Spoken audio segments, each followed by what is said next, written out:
सबसे पहले बात करते हैं पोर्ट ऑफ कोलंबो की।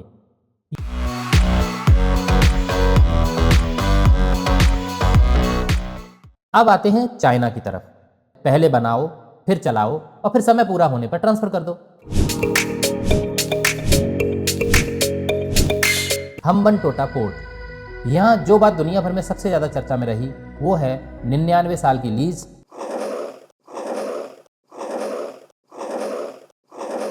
राइटर्स के मुताबिक ये टर्मिनल अडानी लीड कंसोर्टियम के अंडर है। नमस्कार दोस्तों, आज मैं आपको एक ऐसी समुद्री कहानी बताने वाला हूं जो दिखती तो पोर्ट्स और कंटेनर्स की है, लेकिन असल में ये गेम है पावर, ट्रेड और इन्फ्लुएंस का। सोचिए, आपके घर के बाहर वाली सड़क पर रोज हजारों ट्रक गुजरते हों। अब अगर कोई कहे कि उस सड़क के किनारे पर मैं पार्किंग, वेयरहाउस और टोल मैनेज करूंगा, तो आपकी लोकेलिटी की वैल्यू बढ़ जाएगी और कंट्रोल भी बढ़ेगा। बस यही कहानी है श्रीलंका की। फर्क सिर्फ इतना है कि यहाँ सड़क नहीं, समुद्री रास्ते हैं और ट्रक नहीं, पानी के जहाज हैं। श्रीलंका इतना इंपॉर्टेंट क्यों है? श्रीलंका एक आइलैंड देश है, लेकिन लोकेशन ऐसी कि ये इंडियन ओशियन के बीचों बीच बैठा है। बहुत सारी इंटरनेशनल शिप्स जो एशिया से यूरोप और मिडिल ईस्ट की तरफ जाती है, उन्हीं रूट्स के पास से गुजरती है। इसका मतलब है कि यहाँ पोर्ट बिजनेस बहुत बड़ा हो सकता है और जो कंट्री यहाँ लॉन्ग टर्म प्रोजेक्ट चलाती है उसकी स्ट्रेटजिक प्रेजेंस भी बनती है। और याद रखिए, आज के ज़माने में इन्फ्लुएंस सिर्फ आर्मी से नहीं, इंफ्रास्ट्रक्चर, इन्वेस्टमेंट और लॉजिस्टिक्स से भी बनता है। सबसे पहले बात करते हैं पोर्ट ऑफ कोलंबो की। ये श्रीलंका का सबसे बिजी और सबसे इंपॉर्टेंट पोर्ट माना जाता है, खासकर ट्रांसशिपमेंट के लिए। ट्रांसशिपमेंट को आसान भाषा में समझिए। मान लीजिए कि इंडिया के छोटे पोर्ट से सामान बड़े जहाज में सीधे यूरोप नहीं जा पाता, तो वो सामान सबसे पहले कोलंबो जैसे हब पर आता है, फिर वहाँ से बड़े जहाज पर शिफ्ट होकर आगे जाता है।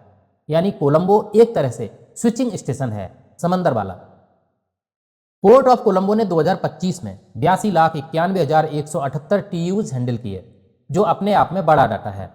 यहाँ पर TEU अर्थात 20 फुट इक्विवेलेंट यूनिट कंटेनर गिनने की एक स्टैंडर्ड यूनिट है। इतने बड़े वॉल्यूम की वजह से कोलंबो के आसपास टर्मिनल्स पर किसका रोल होगा, ये बड़ा जियोपॉलिटिक्स मुद्दा बन जाता है। अब आते हैं चाइना की तरफ। चाइना ने श्रीलंका में कई बड़े बड़े इंफ्रास्ट्रक्चर प्रोजेक्ट्स में काम किया है और पोर्ट्स में भी प्रेजेंस बढ़ाई। कोलंबो में एक बड़ा टर्मिनल है, Colombo international container terminal, CICT। उनकी ऑफिशियल इंफॉर्मेशन के मुताबिक ये 35 ईयर बॉट यानी बिल्ड ऑपरेट ट्रांसफर एग्रीमेंट के तहत चलता है और पार्टनरशिप स्ट्रक्चर में चाइना साइड की मेजॉरिटी स्टेक बताई गई है। आसान भाषा में इसका मतलब है पहले बनाओ, फिर चलाओ और फिर समय पूरा होने पर ट्रांसफर कर दो। यानी प्रोजेक्ट सिर्फ पैसा नहीं, ऑपरेशनल इन्फ्लुएंस भी देता है। अब उस नाम पर आते हैं जो हर डिबेट में आता है, हम्बनटोटा पोर्ट।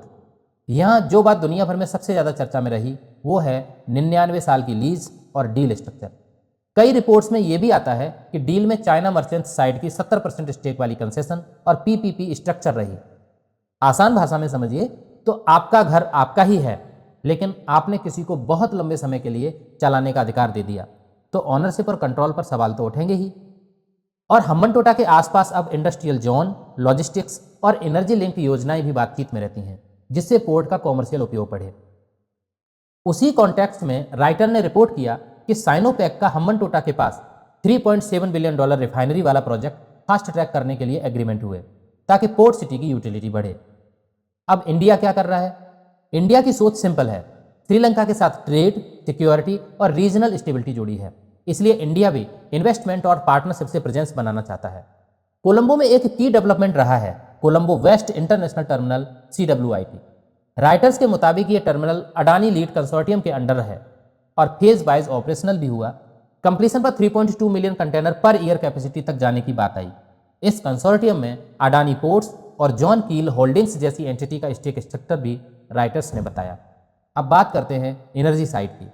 श्रीलंका के पूर्वी तट पर ट्रिंकोमैली का ऑयल टैंक फार्म भी स्ट्रेटजिक माना जाता है।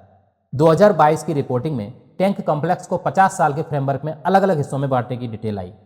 कुछ टैंक्स श्रीलंका के पास, कुछ जॉइंट वेंचर्स और कुछ इंडिया लिंक्ड ऑपरेटर के साथ। ये सब मिलाकर इंडिया की प्रेजेंस पोर्ट्स और एनर्जी लॉजिस्टिक्स की तरफ बनती है। अब एक प्रोजेक्ट जो पोर्ट जैसा दिखता नहीं, लेकिन पोर्ट इन्फ्लुएंस से जुड़ा है, Colombo port city. Official website के मुताबिक ये 269 हेक्टेयर का सी रिक्लेमेशन प्रोजेक्ट है। इसे स्पेशल इकोनॉमिक जोन SEZ जैसी फ्रेमवर्क में डेवलप किया जा रहा है। पर यह भी पब्लिकली अवेलेबल है कि Colombo port city economic commission act 2021 के जरिए इसका लीगल फ्रेमवर्क बनाया गया। सिंपल बात, जब आप city, finance district, service hub बनाते हो तो सिर्फ बिल्डिंग नहीं बनते, लॉन्ग टर्म इकोनॉमिक इन्फ्लुएंस बनता है।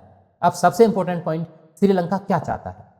श्रीलंका चाहता है मैं किसी एक का नहीं रहूंगा बल्कि अपना फायदा देखूंगा।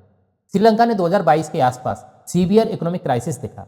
फॉरेन रिजर्व्स, इंपोर्ट्स, फ्यूल सब पर प्रेशर रहा।